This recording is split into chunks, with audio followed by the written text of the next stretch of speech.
So I'd like to give you a little overview on our work. It was done in several centers under the umbrella of ICCTI Consortium. And with the Czech Republic, in the 19th century, it was famous for Johann Gregor Mendel's work. He was working in this Augustinian monastery, doing his experiments with peas and beans, and discovering the basic laws of genetics that we recently call Mendelian inheritance. And for 20th century, I know Brno is not very well known from the Czech cities, but it was a top of functionalism architecture. This villa was built in 1929, recently is UNESCO protected. And for this century, we believe that as a ICCTI at its home in Brno and Czech Republic, we can contribute a bit to further development of cell therapy and immunotherapy. Now I'll switch gears to the topics for today. So we hear that adipose-derived stem cells or stromal cells can contribute significantly to improve health status of patients with many conditions, cardiology conditions, or chronic wounds and so on. I will try to convince you that in the field of orthopedics, and especially in degenerative osteoarthritis, we can also have significant improvements using this cell therapy approach. And osteoarthritis is very common. So typically in about half of the people over the age of 50, they would have some degree of osteoarthritis, and there's no causal therapy existing at the moment who need to, let's say, find a solution of this problem. There are many preventive measures as well as therapeutical options that we have. Most of the orthopedic surgeons are using either these supportive devices or painkillers, and it might be quite dangerous because if those patients are on analgesic drugs for more than 1 year, definitely they would have side effects. And these side effects are not only to gastrointestinal tract, to liver, but also to heart and kidneys. And these might appear in about 25% of those patients. Then there was a lot of stuff on the market, and everybody can get it in a drugstore. These chondroitin, sulfate, glucosamine, and so on. The effect of these compounds is at least questionable, because in normal healthy food we get these components basically. Then there are some local treatments using steroids, hyaluronic acid, and most recently, in like last 5 years, platelet-rich plasma was introduced into the joint. Several groups were showing nice effects. On the other hand, typically those effects are short-lasting, and talking about PRP, you need to get typically 6 to 12 injections, which is not very nice only for the patient, but also for the physician. And then there's a final solution, artificial joint, typically performed for hip joints. On the other hand, we should mention that there's a lot of side effects that are associated with total hip or total knee arthroplasty. And those might be specific to the procedure, and there's actually serious risk of say myocardial infarction, stroke, or even early death after such a big surgery. So that's why orthopedic surgeons sometimes are trying to convince patients, even with an early stage of osteoarthritis, so they can improve their results by this way. If the artificial joint is placed, then there are many long-term complications. Typically there's late onset infection, and patients are suffering from pain, sometimes a fever as well. Loosening of prosthesis might also appear. Then osteoid, the bone around the prosthesis is getting weaker and get absorbed. and there might be some periprosthetic fractures. There used to be also cases of metal poisoning because of using the older version of the prostheses that are sitting in a place for maybe 5 to 15 years. Plus, from social consequences, if the person is still working, typically like a person who is about 65 years old, getting ready to retire but still working, they might lose their job because of the long-term rehabilitation after this surgery. As was mentioned yesterday and also today, there are many fields that MSCs can be applied. So I don't go into detail into this field. And also shown these fantastic properties of MSCs that you are probably aware of. Typically, I would point down decrease of inflammation and immune reaction and independency on oxygen when they operate in a tissue. So they significantly contribute to a healing process. We still don't know exactly what are the mechanisms, whether it's just a paracrine effect or whether there's transdifferentiation of these cells. On the other hand, we know that there's self-renewal potential of these MSCs and a big plasticity. I showed this yesterday as a ICCTI review paper. We continue to this field and compare differences between adipose tissue versus bone marrow-derived MSCs. And it's shown that adipose-derived MSCs having at least the same degree of plasticity as bone marrow-derived MSCs. There's also good to know that in adipose tissue there's much higher yield of mesenchymal stromal cells in comparison to bone marrow. Plus, there is an aging effect, losing MSCs in bone marrow. Not those hematopoietic stem cells, but these mesenchymal stem and stromal cells. So adipose tissue is really an excellent source, which is very easily accessible. Talking to animal models in degenerative osteoarthritis, this is a nice example how to track these cells after injection into the joint. It was a case of guinea pig, and as you can see on these bottom slides, these are parts of synovial tissue where the MSCs are traveling after the injection. Some are going also to the cartilage, and as you can see on this part, those cells that are migrating to the cartilage are able to produce collagen type 2, which is typical for normal hyaline cartilage that we have in our joints.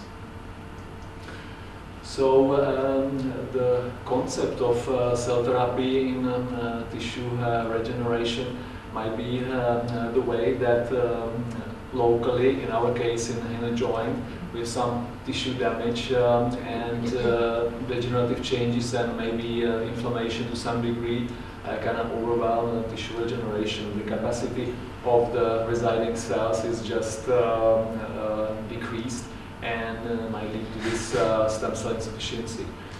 So once we add those cells locally, and this is not the case of osteoarthritis, we here in cardiology, but also injection of cells to the myocardium might help to increase the numbers of cells that are able to self-renew and also maybe produce growth factors or maybe transdifferentiation of these cells might contribute. So at least we can end up with a balance between tissue regeneration and these degenerative or inflammatory changes.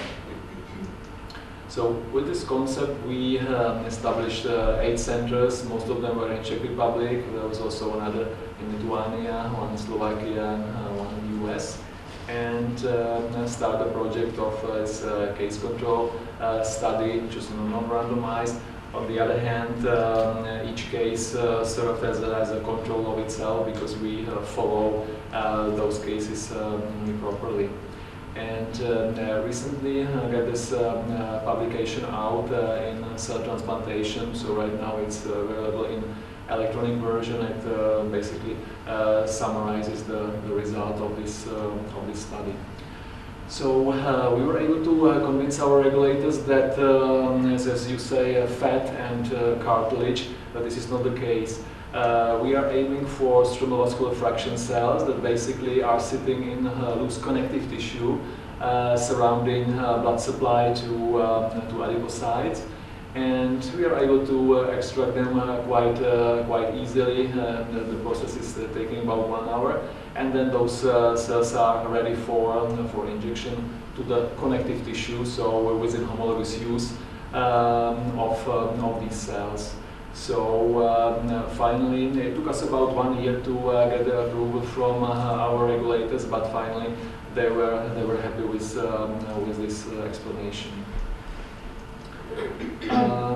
Right now the processes are done in this new facility. We are operating there since November last year, and so this is the operating theater, and so just a window to the clean lab.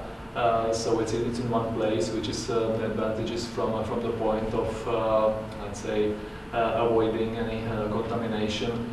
Plus, for the patient, it's convenient because the patient can spend typically about 3 hours in our facility. In this room, has ultrasound control typically for hip injections. So let's see on this. Okay, so there were inclusion and exclusion criteria. I would mention that we didn't have any age limitation, and on the exclusion criteria, I would mention that we choose for those patients who previously were treated for cancer kind of safety period of 12 months from the end of either chemotherapy or radiotherapy or other immunosuppressive agents. Here is the patient group. So it's 1,128 patients. And also so nice that we are able to treat multiple joints. So you can see here that those are the patients where we treat 1, 2, 3, or 4 joints. And the study was focused on evaluation of hips and knees. But I should say that we're also able to treat not only these 2 joints, but also other joints in the body. You can see that there really was no age limitation. The oldest gentleman was 94 years old, and the median follow-up of the study was 17 months. Here are the basic patient characteristics. As you would predict, most of the patients were either overweight or obese based on body mass index. Then there was a grade 2 to 4 osteoarthritis. Those patients were, all of them were candidates for total mainly hip replacement. And there's some contraindication for this big surgery, mainly for cardiological reasons. And also some of grade 3 were also candidates for total joint replacement. So total was about 45% of these were candidates for that. And also mentioned that besides knee and hip, we treated also other joints. Okay, here is just a survey or scaling system on semi-quantitative basis. We modified the Coase and Hoss survey to evaluate those patients by an orthopedic surgeon. So here are the results of this evaluation. So as you can see, the status before is significantly different from what was going on after the treatment. Same number of painkillers on a weekly basis. Then we evaluated limping at walk, You can also see the significant reduction and also extent of joint movement in time. And then finally stiffness of the joint is also decreasing. So once we combine these 5 parameters, we can come to score calculation which was significantly reduced, improved after the treatment, or stable for 1 year after the treatment. Now we were also able to look at least 75% score improvement. You can see that increasing numbers of patients, and also 50% score improvement. There were also a few patients that get some worsening after the treatment, but not so many of patients.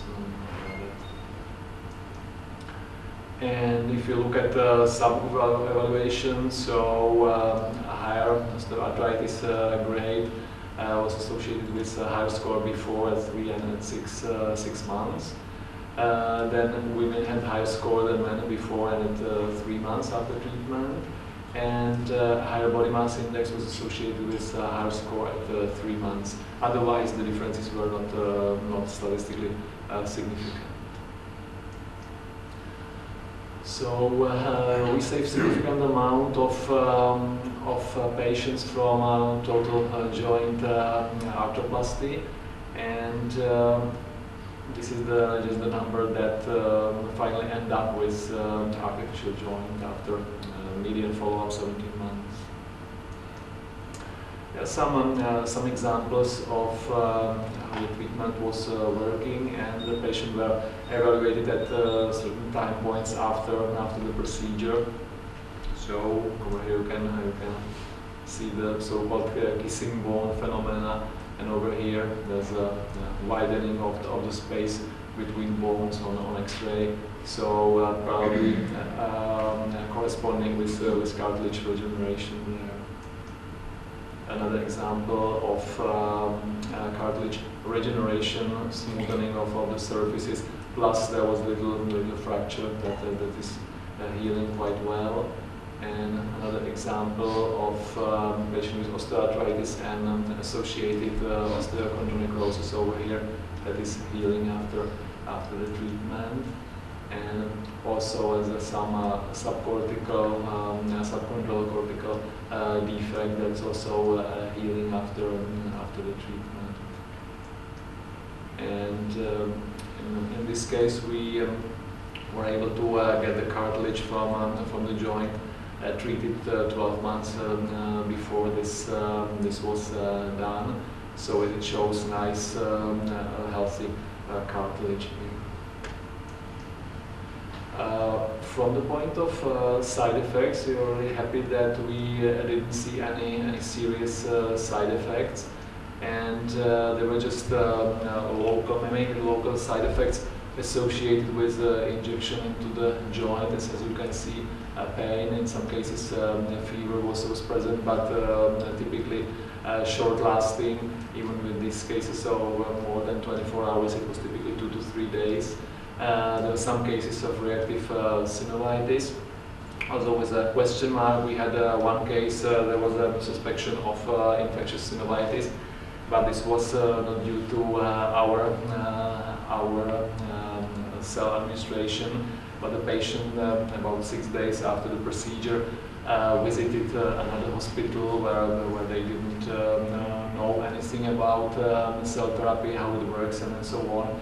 So they did puncture of the fluid from, it was a case of a knee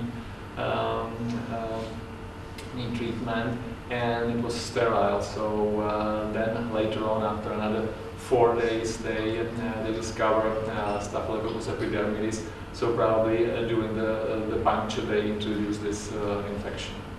But there's a rule by our regulators that we have to, if the patient is hospitalized at some hospital, we have to refer to our regulators as a safety measure that this was the case. So regulators came, did kind of proper inspection, and finally assumed that this was probably not related to cell therapy treatment. So if we can compare, it's actually hard to compare because cell therapy is focused mainly on, let's say, grade 2 or grade 3 osteoarthritis, rather than artificial joint replacement is really for patients with end-stage osteoarthritis. So the anesthesia is just local, so opens for more patient population. We didn't refer any serious side effects. We can treat multiple joints.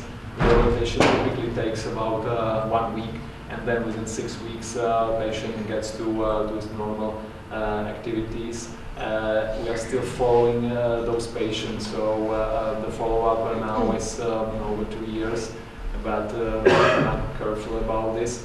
Still, this procedure is considered experimental, as I said.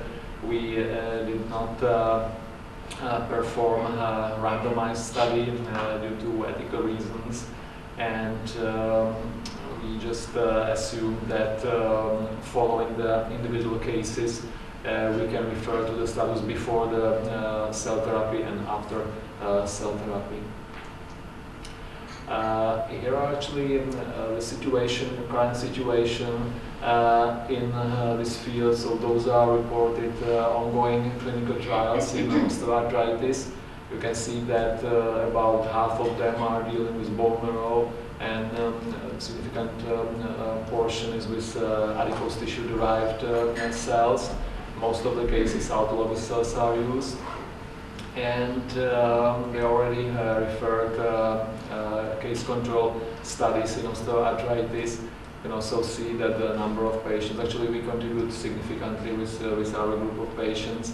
So now there's really, most of the studies are within adipose tissue studies previously published with bone marrow. So to conclude, there's a mixture of cells that we are giving to patients. So definitely they contribute to the healing process, minimizing inflammation, decreasing pain, and contributing to regeneration of all connective tissues that are within the joint. I already talked about it. They are taken from stromal part of adipose tissue, so it's histologically loose connective tissue. They travel to site of injury. The procedure is relatively simple. It can be done within 3 hours, and it has negligible side effects. Clinical effect appears typically after 1 to 3 months, depending on age, depending on weight and patient behavior and exercise, obviously. So there are patients who are able to follow the rules that we are telling them. There are some patients who are sometimes overactive. For example, like tennis players, when we help them significantly, they are able maybe after 14 days after cell therapy, play tennis all the day, and then they are complaining that they still feel some pain. So it really depends on patient behavior after that. I should say that such a large group of patients is really convincing. Right now we have over 2,500 patients treated, and we're also learning and getting more experience. So I can say that approximately 80% of patients benefit from this treatment. We already talked about those issues. So our optimal patient for this treatment will be either a younger patient.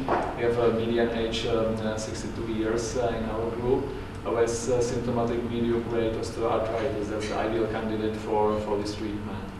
Or there might be patients with associated chondropathic tendonitis, synovitis, that the treatment might work very well. Alternatively, the patient can be with contraindication to total joint replacement, where we know that we can at least alleviate the pain and decrease the amount of inflammation, but this probably wouldn't be a final solution for such patients.